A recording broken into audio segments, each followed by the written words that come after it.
For what's in store, I'm News 8's Natalie Kutchko. It is a rainy day in Rochester. What better way to spend it with a nice warm cup of coffee or matcha?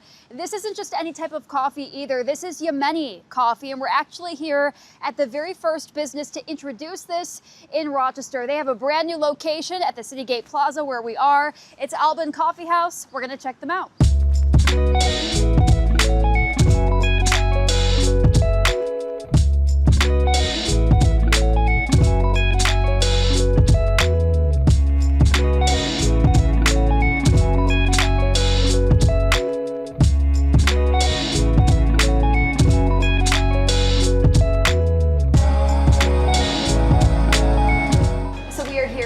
Albunn Coffee House's brand new location. This is number 2 for the business in Rochester that got its start just about a year ago on East Avenue. I am joined by owner Kasim Chaibi. Kasim, thank you so much for having us. Thank you. You are the very first Yemeni-style coffee chain in Rochester, and what a surge we have seen in business over the years with different brands and different styles. But what does it mean to be the first?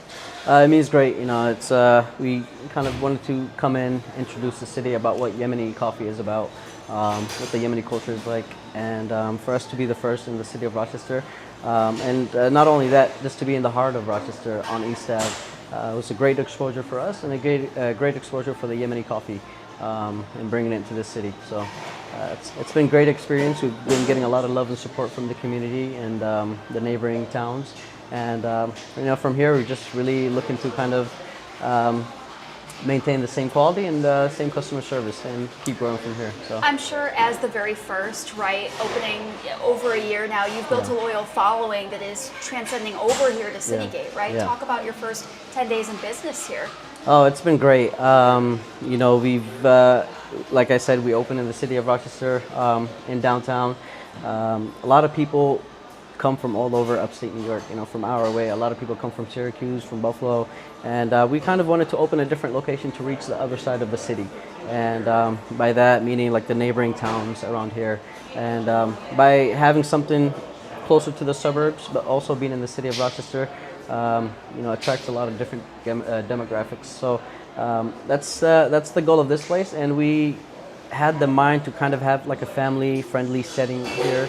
As you can see, it's a lot of space, very open, and a lot of seating for large groups and families. So that was the goal and the intent behind everything, and we emphasized a bit more on the design on this one, having a more upscale feel. So that was really the intention behind everything. So we're going to get to take a tour of this beautiful space here in just a moment, but my final question to you right now is, what sort of need did you see for Yemeni coffee in the city of Rochester? I mean, before you, we didn't really have this in full. You know, we've had a lot of large chains out here, and Yemeni coffee traces back to over 500 years ago, where the first cup of coffee was brewed, and a lot of the coffee comes from the city of Mocha, that is in Yemen, and you know, just being able to expose Yemen in a more brighter way. Because, you know, as you know, there's a lot of war that's been going on over the past few years and so on and so forth. So be able to bring in the coffee beans straight sourced from the Yemeni mountains, and you know, bringing it here has been a great experience for us. And you know, we roast our coffee locally, in-house, daily in the East Ave location. So we have a roaster in shop that we daily roast, and as soon as you walk in, you can smell the aroma of the coffee, and yeah, that's really been the scene for us. So. Wonderful. Excited to check this out. We're going to take a walk here soon. All right.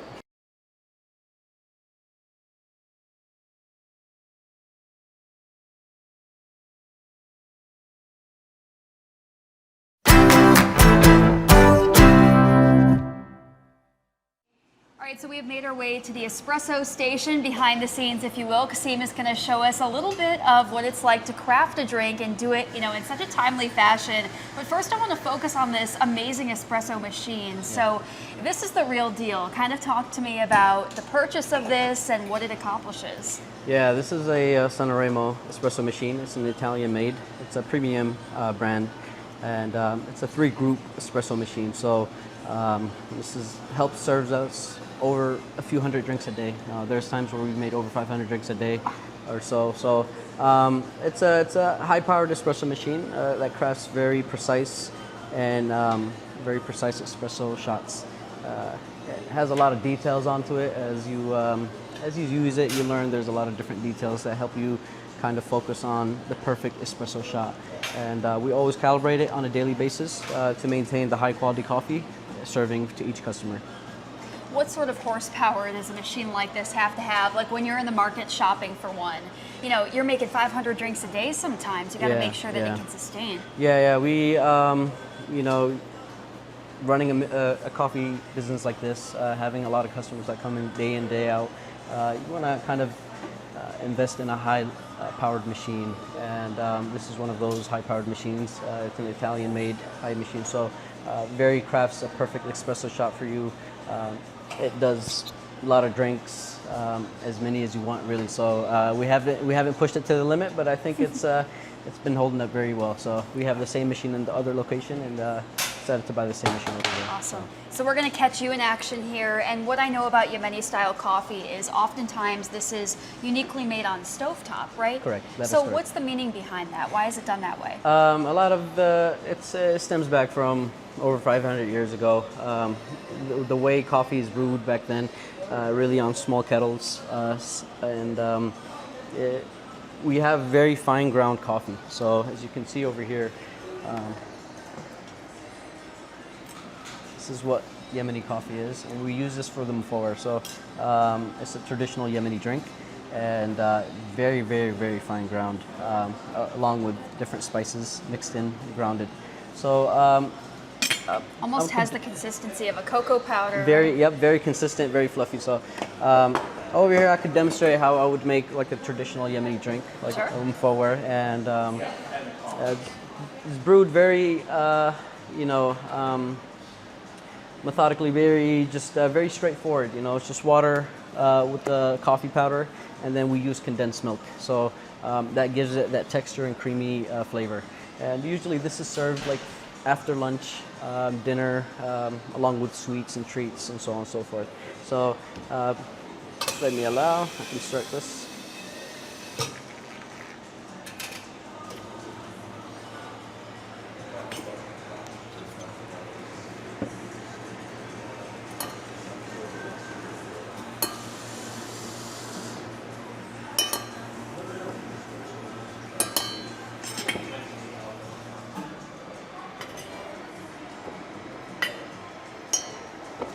And every drink is tailored individually, right? I feel like no two drinks are the same. No, yeah, every drink is very distinct from another.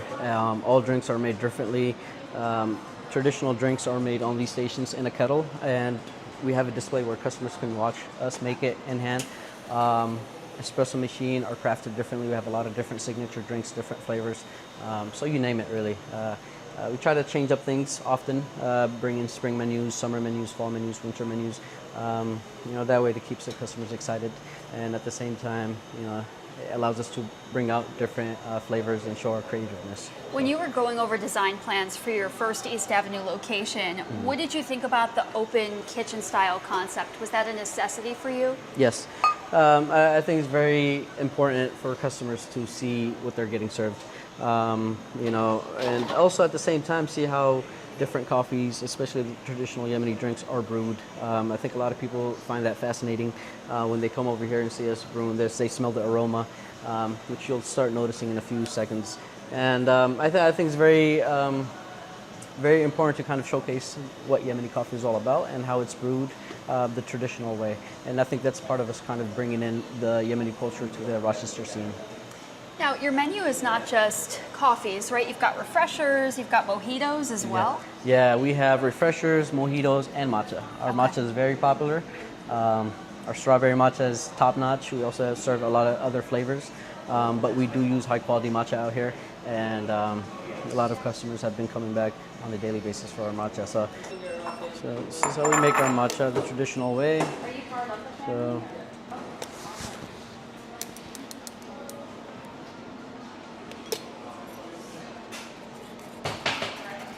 I'm going to whisk it just to make sure it's fine and not clumpy.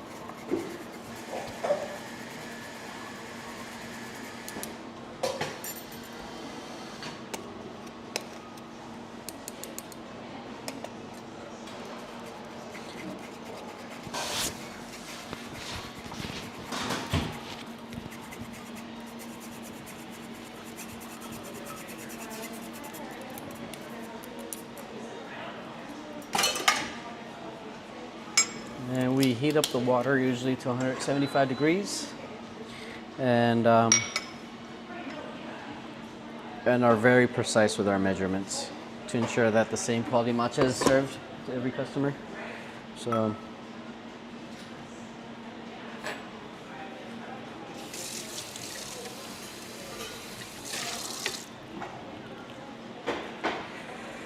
usually you want to go in a circular motion before you want to start to kind of go in a zigzag motion afterwards. Breaks up all the little clumps and lump. And this is like a workout, so imagine summertime, you're doing 20 orders in a row of matcha or something like this. So kind of become trained over time. This is a workout.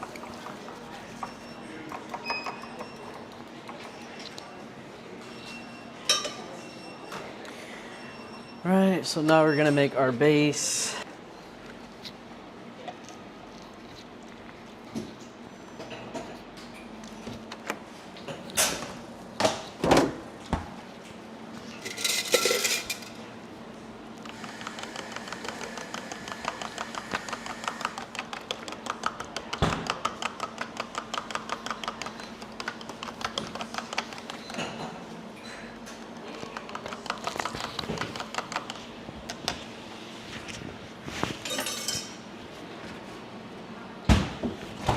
Make sure it's uniform and mixed, thoroughly stirred before we serve it. So,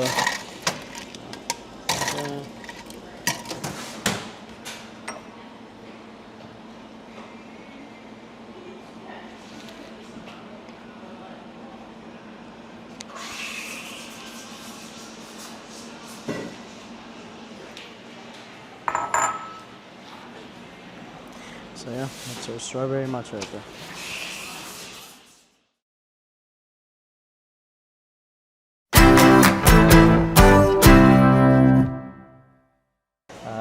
We also serve mojitos. I think we are like the very first in Rochester to bring in non-alcoholic mojitos. So these are different flavors that we make, and we serve them with lime and mint. And you have the option to kind of drink it with either a Sprite or a Red Bull. And summertime, these are the perfect refreshing drink. So interesting. Yeah. A Red Bull mojito. That sounds dangerous, oh, yeah. but good. That was very good. It's very good. Yeah. Very nice. What would you say are some of your best sellers? From the everything, every station has its own top seller, but I would start off with the espresso pistachio latte. It's our premium item. You know, we serve banana bread latte. That's been very popular lately. Biscoff latte. And all these are crafted with high quality ingredients and high quality coffee, of course. Delicious. So, you know, from the matcha station, I would say our top sellers is probably like strawberry, banana, or matcha. And then we also have just a lot of different groups would tailor to different things, you know. So depending on really what you're feeling, what you're craving, and what time of the day it is, it's what we serve. You've got it here. Yeah. Also, one more thing that I haven't talked about. So as I'm brewing the mufawar, which is a traditional Yemen coffee, mufawar means just boiling. That's what it means, really. So to let it vaporize and let all the flavors kind of drip down the sink. This is our Adani tea, or also known as chai in other cultures. So our Adani tea is very concentrated black tea that we make with spices, cardamom, nutmeg, cinnamon, ginger, and so on and so forth. We serve it with condensed milk, so it's very rich flavor, and I can show you how it looks. So let me.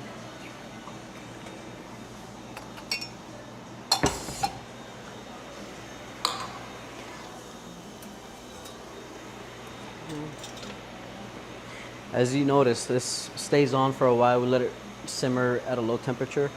Keeps it fresh and keeps the flavors concentrated. So as you can see here. So that filter is important. Yeah, we got to filter it because you don't want all the coffee to. It's so good to have a change from Starbucks. Oh yeah. So live customer reaction here. What'd you think? Well, it's very different. Yeah, I have friends I'll bring here.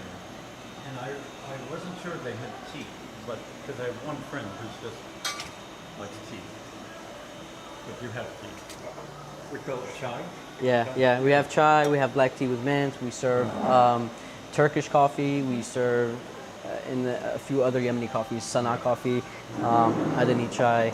So all these drinks are very focused, and they bring different flavors and unique flavors. And like he said, I think locally owned makes a difference, right, yeah. from what you're tasting at a corporate level. Yeah, being locally owned allows us to focus more on the quality, maintain the same quality, and at the same time, maintain that customer level service that we are well known for in the city of Rochester. Very nice. So we got the chai here, and here we're working on the mafor. So I'm adding the condensed milk right here. Mafor. This gives it that creaminess and texture.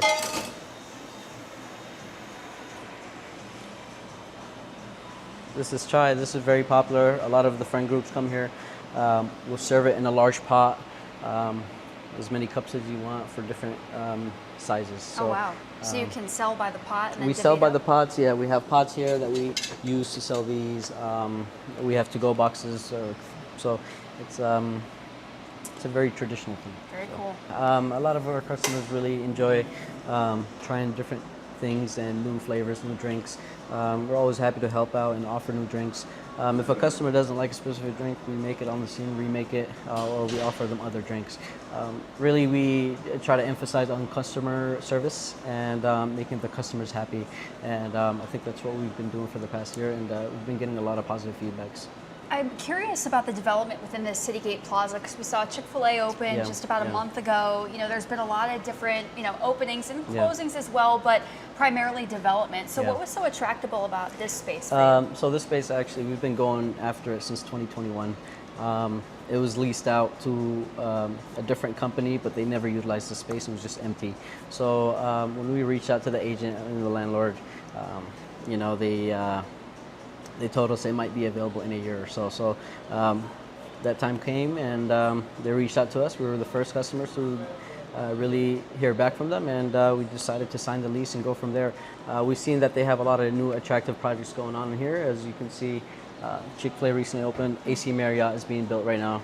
A lot of laboratories are being built right now, and I believe Topgolf should also be coming here very soon, depending on a few things. So, and mainly having Costco. Costco, I think, is top 10 in the United States right now, especially this location is having the most members. So that really we did all our research and all our,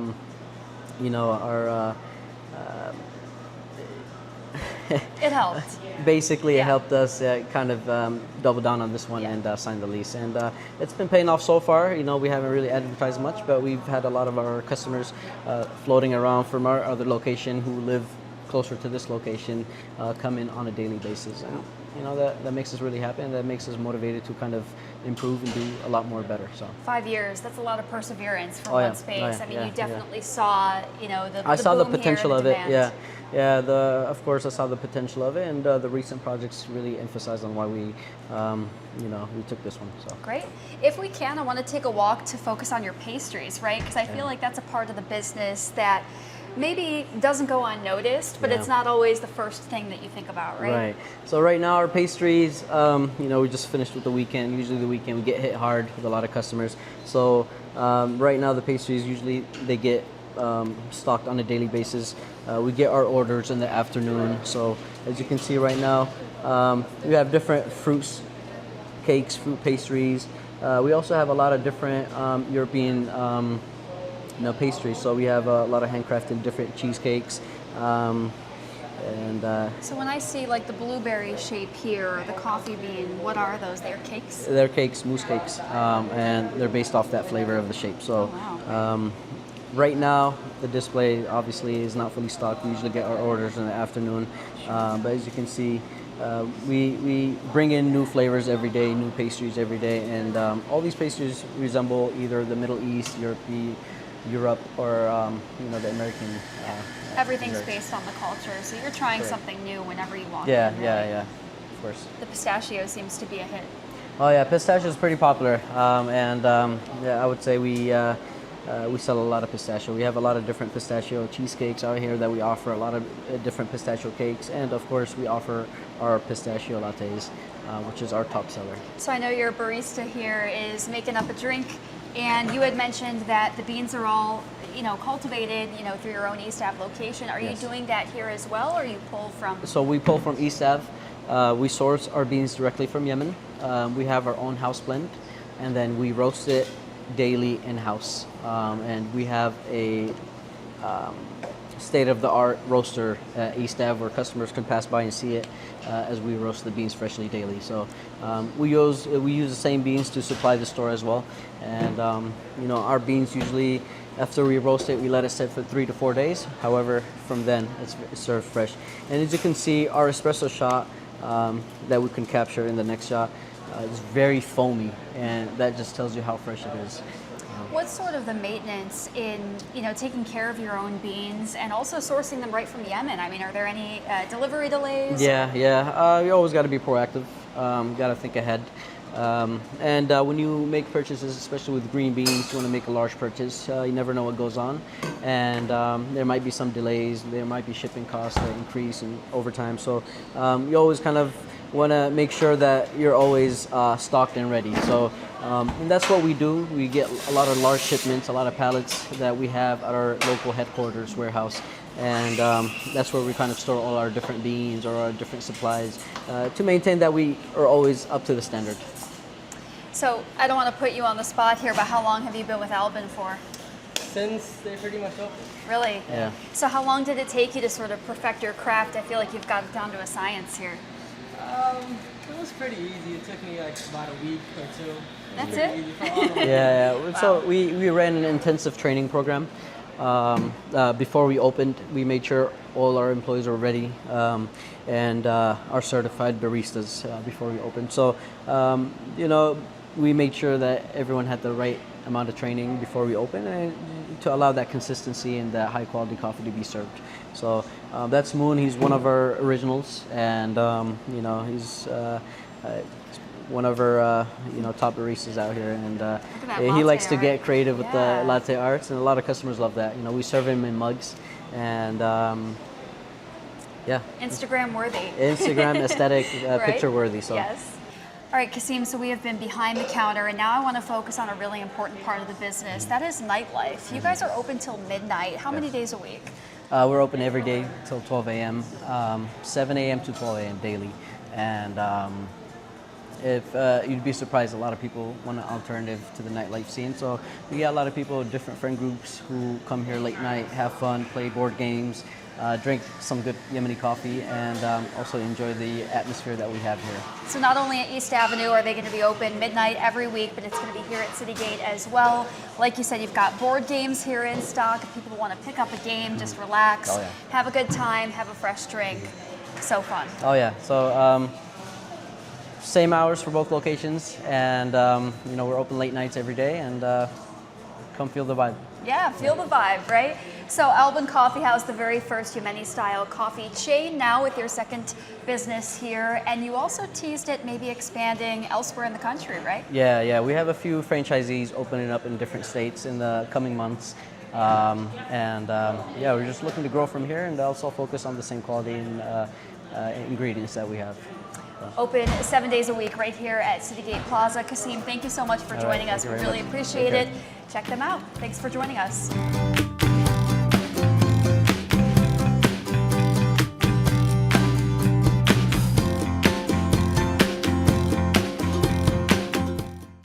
Get the Rochester First streaming app today for everything you love from News 8 On Demand, plus exclusive shows you won't see anywhere else. Search ROC and download for free on Roku, Amazon Fire, and Apple TV.